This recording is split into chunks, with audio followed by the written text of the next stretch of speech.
애플 어제 전량 정리도합 4에서 5% 익절. 현재 34원에 환전한 거 1,400원 오면 원화로 환전하는 거 어떻게 생각해? 근데 미장에 계속 달러로 두는 것도 고민되긴 하는데 형 생각은?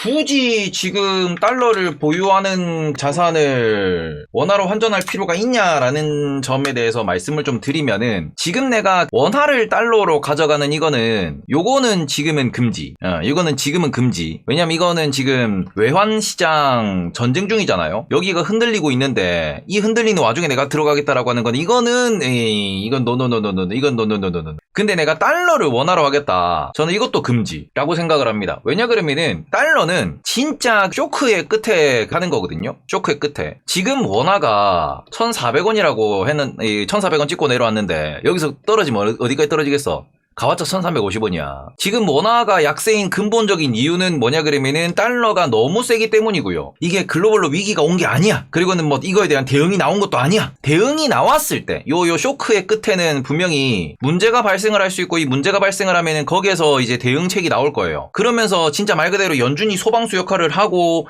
글로벌 중앙은행이 소방수 역할을 할 때 그때 어찌 보면은 그 포인트가 원화로 내가 달러를 들고 있다가 원화로 바꾸는 거지, 지금은 우리가 느끼기 우리 심리만 쇼크지 실제로 쇼크는 발생한 게 아니잖아. 왜냐면 이거는 달러가 강하다라는 이 기조 자체가 우리는 금리 인하 못한다, 금리 인하를 안 하겠다라고 이렇게 선언을 하면서 지금 6월달에 전 세계가 금리 인하를 다 하지 않을까라고 생각을 했던 부분에서 미국은 발 뺐죠. 그러니 이것 때문에 지금 원화가 약세로 가는 거고 달러가 강세로 가는 부분이기 때문에 지금 여기에서 내가 뭔가 외환시장에서의 환차익을 노리겠다, 아니야. 지금은 환차익을 노릴 때도 아니에요. 지금 오히려 달러를 보유하는 게 더 안전한 상황입니다. 지금은 달러를 보유하는 게 이게 더 안전한 상태이기 때문에, 그래서 지금은 달러를 오히려 팔면 안 되는 상황이다. 요렇게 좀 보셨으면 좋겠고, 이게 지금 우리가 제일 걱정하는 부분은 뭐냐 그러면은 여기서 진짜로 외환 시장이 흔들리면서 여기서부터 충격파가 계속해서 지금 번져나가고 있죠.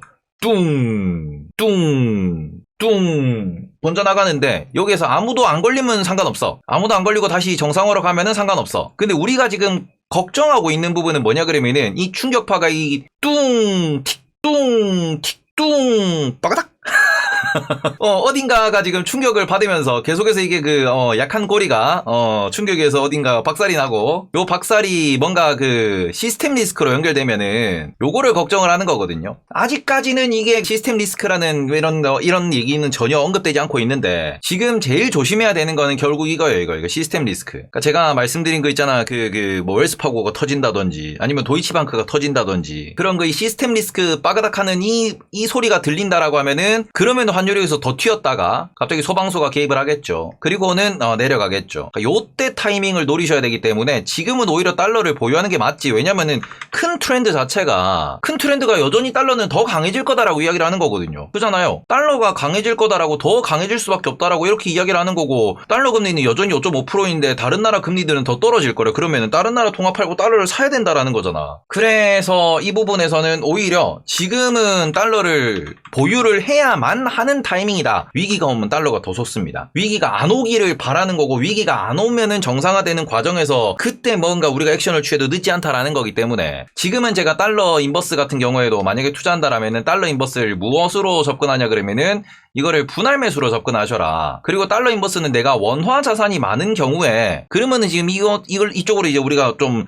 투자 아이디어를 가져가 볼 수 있지 않겠냐라고 말씀을 드리는 부분이기 때문에 이거는 매우 지금은 요것도 분할입니다. 그리고는 분할 같은 경우에도 지금은 이거를 많이 사실 필요가 없다라고 말씀드린 것도 1,400원에서 가봤자 1,350원이에요. 지금은 가봤자. 왜냐하면 우리나라는 올해 금리 인하를 경기 상황 봐서는 우리나라도 금리 인하를 얘기를 해야 되는 상황인데, 그 상황에서 미국은 금리 인하 못한다라고 합니다. 그리고 미국만 경기가 좋은 이런 분위기는 계속 이어질 가능성이 높기 때문에 지금은 달러 쪽으로 투심이 많이 몰려있는 상황이고, 그게 지금 시장에 뭔가 쇼크를 일으키고 있다. 이게 그죠. 적어도 이게 1,400원 1,500원 날아갈 때, 그때 만약에 내가 달러를 들고 있으면 그때 원화로 환전하는 그런 부분으로 보시면 좋을 것 같습니다. 아시겠죠? 그래서 이 부분에서 중요한 포인트라고 보셔야 되는 거는, 중요하게 기억하셔야 되는 거 이겁니다. 지금 누군가가 나선 때가 아닙니다. 구두 개입은 너희들 좀 그만 좀 해라라고 이렇게 그냥 한번 경고를 날리는 거지. 그게 진짜로 쇼크가 와가지고 당장 우리가 돈을 쏟아붓겠습니다라고 하는 게 아니에요. 그래서 이 부분에서 우리가 조금 체크를 해보셨으면 좋겠다라고 말씀을 드리고 싶고요.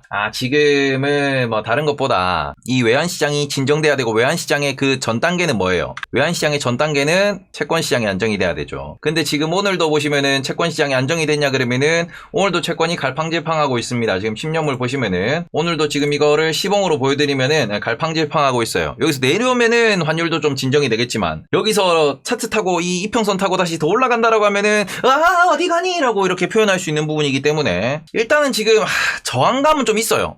여기서는 채권을 매수해도 되지 않겠냐, 여기서는 더 가는 건 아니지 않겠냐라는 그런 움직임은 지금 나오고 있는데, 자 어쨌든 지금 보시면 이 채권시장이 먼저 안정세를 보여야 된다라는 건데, 지금 채권시장이 안정세를 보이고 있냐? 여전히 물음표입니다. 여전히 진짜로 10년물 기준 5%를 가냐, 아니면은 5% 가다 말고 돌리냐, 요런 지금 눈치 싸움을 하고 있기 때문에 지금은 눈치 싸움상에서는 채권시장 눈치가 좀 더 시장에 영향을 많이 미치고 있다, 이렇게 보시면 좋을 것 같고요. 그러고는 뭐 요 정도 말씀을 드릴 수 있을 것 같고, 그럼 바로 이어서 코인도 말씀을 드려보면은, 여기서 지금 그 코인도 얘기를 했는데, 지금 코인 같은 경우에는 핵심이 되는 게 뭐냐 그러면은 반감기 이슈도 존재하고요. 그 다음에는 그동안 있었던 금리 인하 이슈도 같이 존재해요. 그러니까 반감기 이슈는 무슨 소리냐 그러면은, 코인은 반감기가 지나고 난 뒤에는 좀 상승세를 타더라라는 과거 통계를 이용해서 통계에 대한 배팅을 하는 겁니다. 근데 과거랑 달라진 건 뭐냐 그러면은, 과거에는 현물 움직임이 거의 4년 전에는 현물 매수 매도가 대부분이었어요. 레버리지 시장에서 뭔가 우리가 트레이드하는 개인 투자자의 트레이딩에 의해서 올라가고 내려가고 많았고, 4년 전 기준으로 놓고 보시면 그때 뭐였어요? 4년 전 기준에는 제로금리였어요.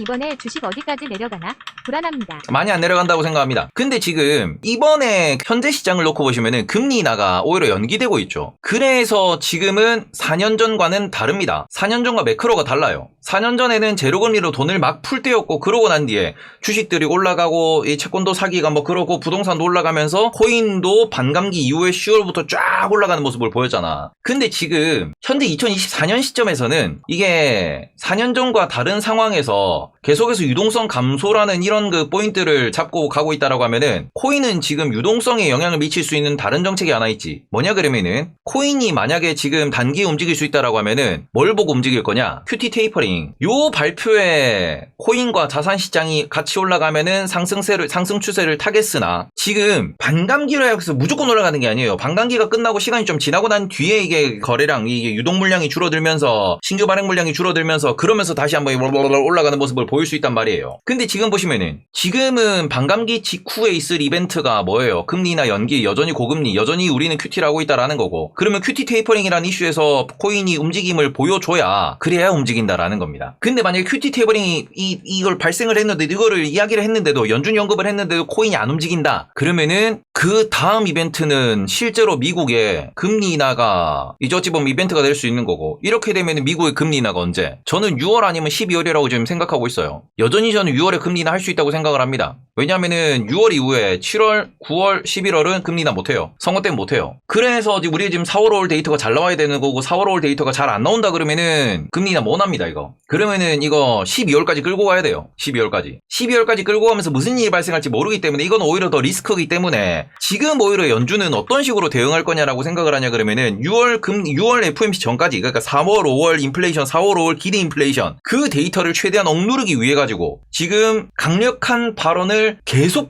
할 수밖에 없는 상황이다. 그리고 이 강력한 발언이 뭔가 지정학적 리스크의 긴장감이 좀 줄어들면서 원자재 가격이 좀 떨어지면서, 그리고는 연준이 이렇게 그 금리에 대해서 이렇게 강한 발언을 하면서 오히려 경기를 조금 식히면서 기대 인플레이션을 떨어뜨린다 라고 하면은 6월에 할 수 있겠지. 그리고 6월 다음에는 12월에 할 수 있겠죠. 6월에 한다고 하더라도 7월, 9월, 11월에 못해요. 그래서 저는 이런 부분에 있어가지고 6월 FOMC 전까지 최대한 센 말 하면서 뭔가 약간 인플레이션을, 기대 인플레이션 값을 낮추고, 인플레이션 데이터는 못 낮추겠지만 기대 인플레이션 값은 낮출 수 있잖아, 심리는. 그거 낮추고 난 뒤에 뭐합니까? 일단 금리 낮추고, 안 되면 금리 낮췄다가 다시 올리면 돼.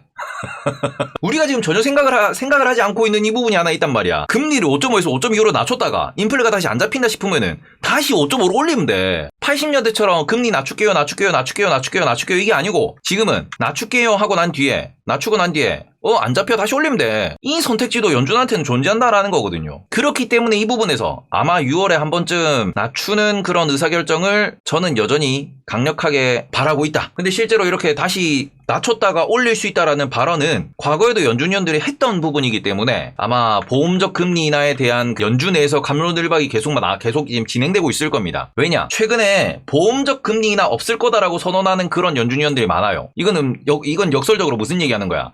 실제로 6월 달에 보험적 금리 인하 하는 부분을 윤재성님은 내년 기준 10년물 5.5 본다고 하고 시장에서는 점점 고점을 올리고 있는데 TLT가 지금 분할이 맞을까요? 윤재성님은 기본적으로 채권을 많이 트레이드 하시는 분이고 그 다음에 채권을 매우 보수적으로 또 보시는 분이기 때문에 그런 관점에서 그런 말씀을 하는 걸 수 있는데 저는 오히려 더 걱정하는 부분이 뭐냐 그러면은 내년도에 선거 끝나고 돈 풀기를 줄이면서 시장이 박살나는 게 걱정이에요. 돈 풀기를 줄이면서. 그래서 저는 그 부분은 오히려 이 대선 전후에 대선 이후에는 시장 색깔이 완전 바뀔 수 있어요. 그래서 저는 오히려 내년에 대선 이후에는 좀 많이 쉬어가는 타이밍을 좀 가져야 되지 않나. 그래서 어쨌든 저는 이 부분에서 지금 핵심적으로 지금 봐야 되는 거는 6월 금리 인하에 대한 이 전망치 요거 좀 보고 그다음에는 그러면서 코인 시장이 여기에 반응을 해야지 그래야지 코인베이스를 투자하든 비트코인을 투자하든 이게 좀 움직임이 나올 수 있지 않을까. 올해 금리 인하 하는 거 맞아요. 그런데 저는 일단 6월 금리 인하 한 번은 하지 않을까라고 생각합니다. 왜냐면 지금 실제로 연체율이나 이런 데이터를 제가 연체율을 지금 되게 좀 많이 중요하게 생각하고 있는데 연체율 데이터도 그렇고 그다음에는 부동산 관련돼서도 지금 상업용 부동산 이슈도 그렇고 어제 뱅크 오브 아메리카가 실적 발표할 때 그 얘기했거든요. 상업용 부동산 관련해가지고 조 단위로 손실이 발생하고 있다. 근데 그게 조 단위 손실이 한 번에 그칠 거냐 그러면은 저는 그거 더 반복될 수 있다라고 생각을 합니다. 그래서 저는 그 부분에서는 조금 6월 금리 인하에 대해서는 저는 여전히 희망을 놓지 않고 있다.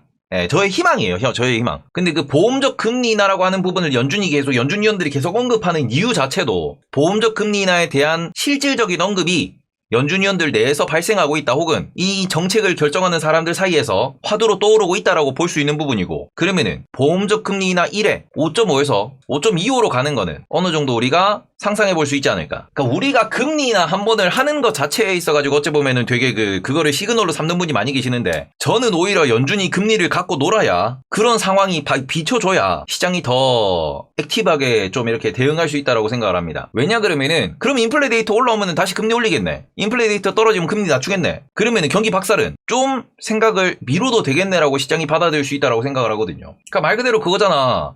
연준이 인플레에 따라서 금리를 그냥 예전처럼 쭉 낮추고 쭉 올리고 이런 원웨이가 아닌 내렸다가 유지했다가 올렸다가 유지했다가 내렸다가 유지했다가 또 내렸다가 유지했다가 올렸다가 유지했다가 이렇게 해줘야 시장과 실질적인 데이터와의 소통을 해줘야 뭔가 시장에서도 너무 버블이 끼지도 않고 그렇다고 너무 무서워서 쫄지도 않고 그러면서 뭔가 시장이 이렇게 좀 그 연준과 부대끼면서 이렇게 좀 계속 우상향을 해나갈 수 있지 않을까라고 저는 그렇게 생각을 하고 있습니다. 그러니까 불확실성 때문에 더 박살날 수 있다라고도 말씀하시는데 저는 그거랑 반대라고 생각해요. 왜냐하면 어제도 파월 장이 나와서 발언할 때 우리는 시장과 클리어하게 소통을 한다라고 표현을 했는데 그런 부분을 저는 클리어로 볼 수 있지 않나?